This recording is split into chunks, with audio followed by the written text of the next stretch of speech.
Good morning. আজকে হলো Sunday. আজকে একটা নতুন দিন। আর গোপালও উঠে গেছে, আমরাও সবাই উঠে গেছি। আর আমার পুরো ব্লগটা দেখতে থাকো। যদি ভালো লাগে লাইক, কমেন্ট, শেয়ার আর সাবস্ক্রাইব করতে একদম ভুলো না। এখন স্নান করতে যাবো, শ্যাম্পু করবো 8 ঘন্টা পর।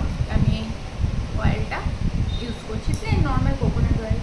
আমি আমার হেয়ার নিয়ে না একদম খুশি নই অ্যাকচুয়ালি। আমার হেয়ার কি হয়েছে, আমার প্রেগনেন্সিটা খুব কমপ্লিকেটেড ছিল। তো তখন হরমোনাল ইঞ্জেকশন আমাকে মানে ইউজ করতে হতো। আমি 8 মান্থে আমার বেবি হয়েছে, মানে 34 উইক্সে ডেলিভারি হয়েছে। তো তার আগে প্রতিদিনই আমি যখন থেকে জানতে পারি আমি প্রেগনেন্ট, তখন থেকে আমার একটা ইঞ্জেকশন চলতো, ডেলি ইঞ্জেকশন চলতো। তো সেই জন্য আমার মানে ডক্টর বলেইছিলেন যে আমার হেয়ার লস হতে পারে, ওগুলো সাইড ইফেক্ট। তো তাই হয়েছে। আগে আমার যেরকম হেয়ার ছিল এখন কিন্তু নেই। কিন্তু তাহলেও আমি একটু অয়েল ম্যাসাজ করি, শ্যাম্পু করি, চেষ্টা করি কেয়ার করার। কী কেয়ার করবো, একটা সিম্পল কোকোনাট অয়েল, শ্যাম্পু আমি যে কোনো ইউজ করি, কখনো কখনো মামা আর কখনো কখনো যা পাই তাই। মানে নিজের হেয়ারটা নিয়ে নিজে এত বেশি বিরক্ত লাগে আমার আর যত্ন করতেও ইচ্ছে হয় না, এরকমই হয়ে গেছে। তো যাই হোক, আজকে সানডে, আমিও ভালোভাবে আজকে শ্যাম্পু করে নেবো একটু।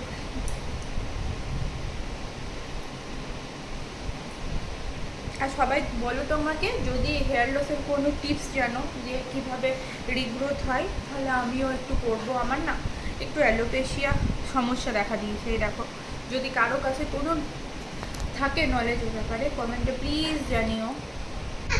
আর এদিকে আমার কি ছেলে খাবে না? সকাল থেকে খুব মুড অফ। কি খাবি না? ও এখন আমার মাকে ফোন করে বলেছে ওর একটা খাবার আনতে সাইকেল যায়নি তো দরকার। বাবা। ওই অর্ণব দাদার মতো একটা সাইকেল চাই। কোনো দাদা এখন আসবে না। তো এখন সে আর কি করা যায়। আজকে তোর ঝোঁক তো খুব কোনো দাদার কাছে যেতে ইচ্ছা করছে। ঝোঁক যতক্ষণ না পাবে ততক্ষণ ওর মুড অফ হয়েই থাকবে। আর আমি আর ওর বাবা বলেছি কোনো দরকার নেই কেনা। কিন্তু আমার মা আবার ফোন করে বলল, যদি হাতে লাগে না আমি কিন্তু বাঁচাবোই না। দোকানে নিয়ে চলে আমরা এখনই সাইকেলটা। তো আমি তখন ভাবলাম, ছোটোবেলায় যখন আমরা কোনো জিনিসের জন্য জেদ করতাম তো মা বাবা কিন্তু সহজেই সেটা কিনে দিত না, অনেক সময় লাগাতো কিনে দিত। তবে আমার বাড়ির দাদু কিন্তু আমার সব কথাই শুনতো, মামার বাড়ির দাদুও শুনতেন। কিন্তু একবার আমি বলেছিলাম আখ খাবো, তো আমার বাড়ির দাদু আমার বাবার বাবা ওটা মাঠে আখ লাগিয়ে দিয়েছিলেন। কিন্তু বাবা মাকে কোনো জিনিস বললে সেটা আমি সঙ্গে সঙ্গে কোনো দিনই পেতাম না, অনেক সময় লাগাতো। কিন্তু আজকে যখন নাতি বলেছে তখন আর কোনো কিছুতেই না তুমি নয়, হ্যাপি? যেমনি বলো তুমি তেমনি। 10 দিদিকে মিনিটের থ্যাংক ইউ মধ্যে বললে? বাবা মা এসে হাজির নাতির দিদিকে জন্য বলে এসো, সাইকেল যাও কিনে। Thank you. আমার থ্যাংক ইউ না শ্বশুর বললে কিন্তু শাশুড়িও দিদি তাই, কিনে দেবে আমি না। যদি কোনো জিনিস বলে তো ওনারাও তাই দেখি। তো আমার হাজব্যান্ডও বলে যে আমাদেরকেও বাবা সঙ্গে সঙ্গে সেটা দিত না, কিন্তু নাতির ক্ষেত্রে বলে যে থ্যাংক হ্যাঁ ইউ বলবে সেটাও না? ঠিক। এরকম একটা ব্যাপার। তো তোমাদের সবার অভিজ্ঞতা কীরকম? নাতনি নিয়ে কি দাদু ঠাকুমাদের কি একই মনোভাবনা থাকে? যাই হোক, তোজোর সাইকেল কেনা হলো, ওর এটা পছন্দ হলো। বাবা মা দুজনেই বলেছিল ওর যেটা পছন্দ, ও কার দেখেছে অর্ণবের, তো ওর মতনই নেবে, ও এটা নিয়ে নে। তো এটা পছন্দ করলো। জানি না এখন পছন্দ যখন তখন তো এটাই নিতে হবে। ফটো তোলা হয়ে গেল, এবার ও সাইকেল নিয়ে বাড়ি চলে এসেছি। বাড়িতে এসে দাদুকে দেখাচ্ছে, খুব খুশি।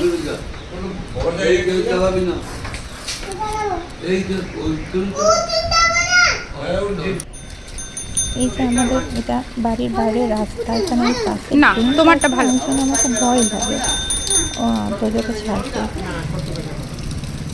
এখন চালাবো।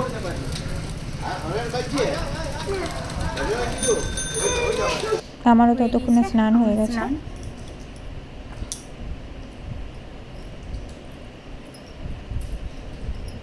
স্নান করে বেসিক্যালি আমার স্কিন কেয়ার কিছু নেই।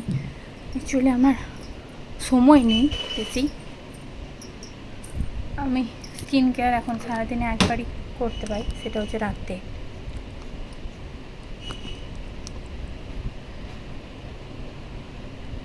ব্যাস এইটুকু।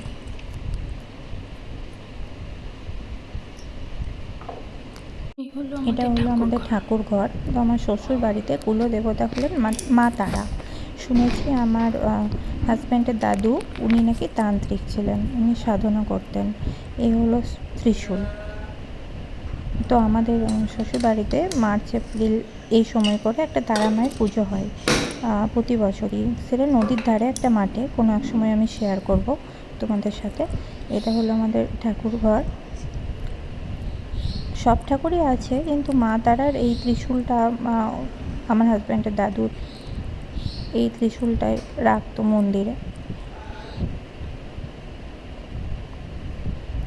প্রচুর জন্য নিলাম এই ওটসটা আজকে অ্যামাজন থেকে। আজকে আমি এই ওটসটা নিয়েছি, প্যাকেটটা তোজো আগেই ছিঁড়ে দিয়েছে। এটা ট্রু এলিমেন্টসের রোল ওটস।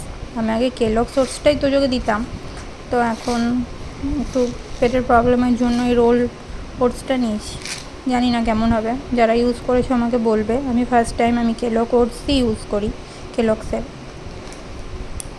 যাই হোক, এবার আমি তোজোকে লাঞ্চ করাবো। ও তো সাইকেল থেকে নামছে না, সাইকেলের উপর চেপে লাঞ্চ করলো, সাইকেলের উপর চেপে চেপে স্নান করলো। স্নান তো ভালো করে করলোই না, যা হয় আর কি বাচ্চাদের। আমরাও যখন ছোটো বাচ্চা ছিলাম আমরাও এরকম করতাম।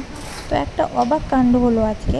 আমার প্রথম সাইকেল যেই দোকান থেকে কেনা, আমার ছেলের প্রথম সাইকেলও সেই দোকান থেকে কেনা, তাহের কাকুর দোকান থেকে।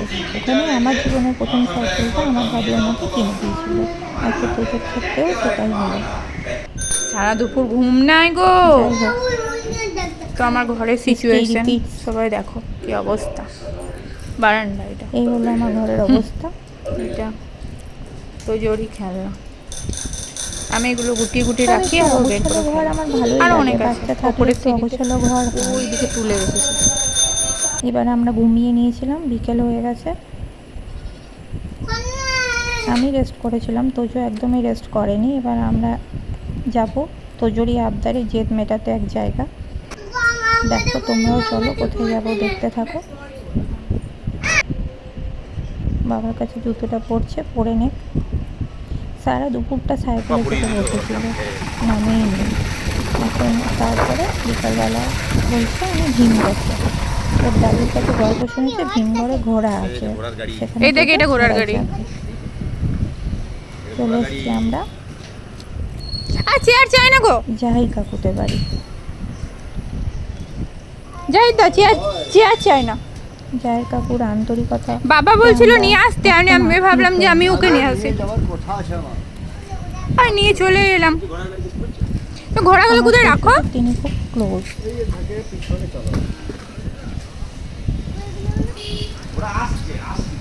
আনছি এই যে বাপ বসাবো আনছি।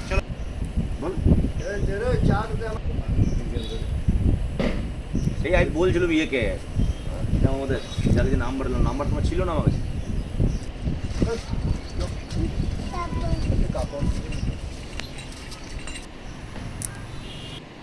এইটা বেশি ভালো, এইটাতে চাপো, এটা ব্রাউনটাই ভালো। এই কোথায় চেপেছে ঘোড়াটাতে? তোজো তোজো তোমার কেমন লাগছে?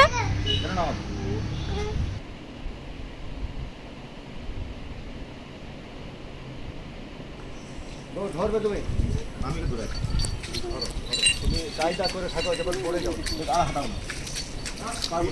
ভিডিও করো। হ্যাঁ, যা যা যা চলো যা। ওই রোডে যাও না, ইয়ে লাগছে, কিছু লাগবে না। আরে ইয়েটা নাই না, প্যাডটা নাই ওদের। প্যাড থাকলে বসে থাকে, ঠিক আছে? এটা হাতটা যেটা ধরো, একটু ধরো ধরো, টানো এরকম। কেমন হাতগুলো বাবু। আদর করো ঘোড়াটাকে।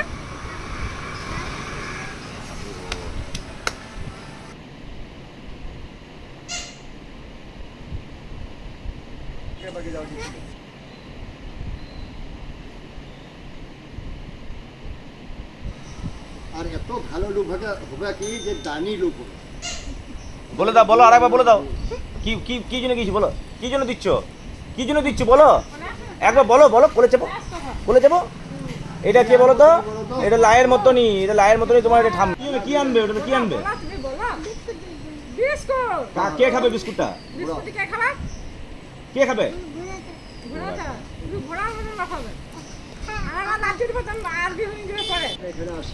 বলো যেন তোমার রাতের মধ্যে আর্মি হয়ে যায়। বাপ আমাদের 5,000 টাকা দিলে 5টা লোক 1000 টাকা নেবে। তো শোন এরকম ওই দূরে একটা, এখানে একটা। ঘোড়া দেখা, এবার আমরা আমরা বাড়ি ফিরে যাবো। আমাদের বাড়ি থেকে এটা 5 মিনিটেরই রাস্তা, বেশিক্ষণের নয়। ব্রিজটা পেরিয়ে জাস্ট বাড়ির জন্য নিয়ে নিলাম সকালের জন্য গরম গরম চপ।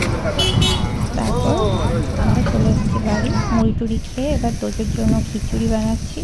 আমার আর রাতে অন্য কিছু খাবার ইচ্ছা করছে না, সেই জন্য আমি তোজোর জন্য আগে খাবারটা বানিয়ে নিই। তোজো খাবে খিচুড়ি আর একটা সয়াবিন ভাজা, আর আমি একটু চিকেন নিয়েছিলাম, সেটা আজ আমি আমি বানালাম চিমার chicken মতো ভাজা। রান্না করছি। এটা একদম মরে গেলে এর সাথে আমি চাউমিন মিক্স করবো। কালকে খাবে।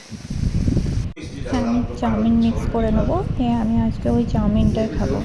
তো তোজো কি করেছে, খারাপ করেছে? টিভিটাতে জুতোর পলিশের যে তোজো, ব্রাশটা টিভিটা হয় কে সেটা খারাপ ছিঁড়ে করলো? দিয়েছিল। টিভি হয়ে গেছিল কে? খারাপ। বলো তো বলো, ইতিমধ্যে টিভিটা কে খারাপ করলো? কে টানলো জিনিসগুলো? কে আমাদের টানাটানি পাশের করেছে? বাড়িরই কে? রামদা আছে, রামদাকে ডাকা হয়েছে একবার বলো। টিভিটা ঠিক করার জন্য। বলো, এত বলো। বদমাশ কিছুই ছেলে। বলবে না রাম কাকা, বলো। কি বলবো, সত্যি কথাটা বলে দাও, তাহলে কিছু আমাদের বলবে না। ভেঙে দিচ্ছে। বলো সরি কথা বলো, শুনছে না। এদিকে ভালো তোজো করে এদিকে খাবার তাকাও দাবার মামার দিকে।